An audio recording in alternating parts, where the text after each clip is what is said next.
Bonsoir à tous, bienvenue dans le Flash Info. Le président de la République a quitté Abidjan ce matin pour Brazzaville au Congo. Alassane Ouattara répond ainsi à l'invitation de son homologue congolais Denis Sassou Nguesso. Le chef de l'État ivoirien prendra part à la 4e édition du Forum économique Forbes Afrique 2015. La rencontre se penchera sur la thématique de la révolution numérique comme accélérateur de la croissance africaine. On en reparle dans la grande édition. Ça y est, les résultats du baccalauréat ont été rendus publics ce lundi. Sur un peu plus de 205 000 postulants, 81 359 ont été déclarés admis, soit un taux de réussite de 39,66% contre 36,23% l'année dernière. L'une de nos équipes s'est rendue dans les locaux de la direction des examens et concours pour suivre justement la proclamation de ces résultats. Témoignage. La moisson a été bonne pour les candidats aux examens du baccalauréat 2015. Sur 205 133 candidats présents dans les 375 centres d'examen sur l'ensemble du territoire national, 81 359 ont été déclarés admis par le jury, soit un taux de réussite de 39,66% contre 36,23% en 2014. Selon la directrice des examens et concours, Mariam Nimaga Dosso, ces résultats ont été obtenus grâce à l'engagement du ministère de l'Éducation nationale et de l'enseignement technique dans la mise en œuvre d'une politique éducative de qualité. Le taux national d'admission a progressé de 3,43% par rapport à 2014. Il faut aussi noter que sur les 92 250 filles présentes, 36 811 sont admises, soit 39,90%. Et sur les 112 880 garçons présents, 44 547 ont réussi leur baccalauréat avec un taux de 39,46%. Le taux de réussite par genre est donc meilleur chez les filles.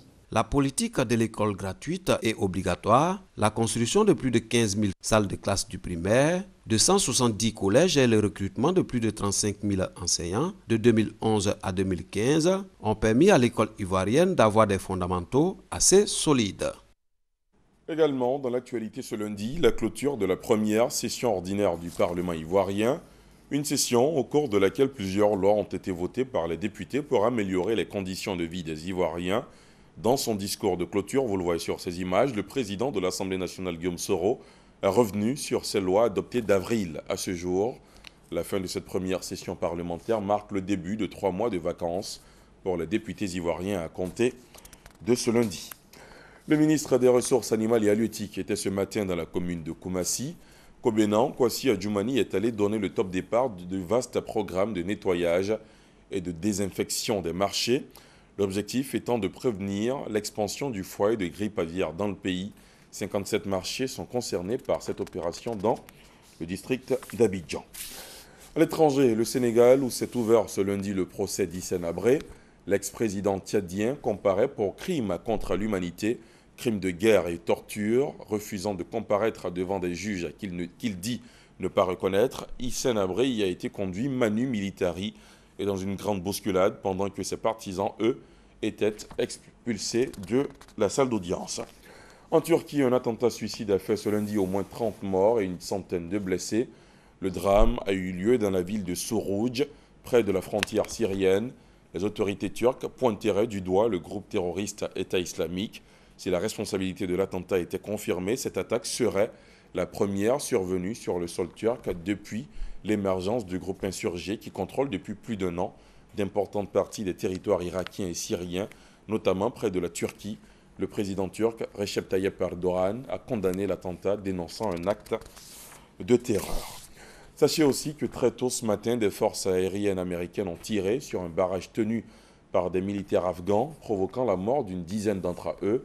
Un tir fratricide qui intervient alors que les affrontements entre soldats afghans et insurgés talibans se poursuivent à travers le pays. L'armée américaine a indiqué qu'une enquête avait été ouverte. Voilà, c'est ici qu'on s'arrête pour ce Flash Info. Merci de l'avoir suivi. Prochain rendez-vous avec l'info à 20h. À tout à l'heure.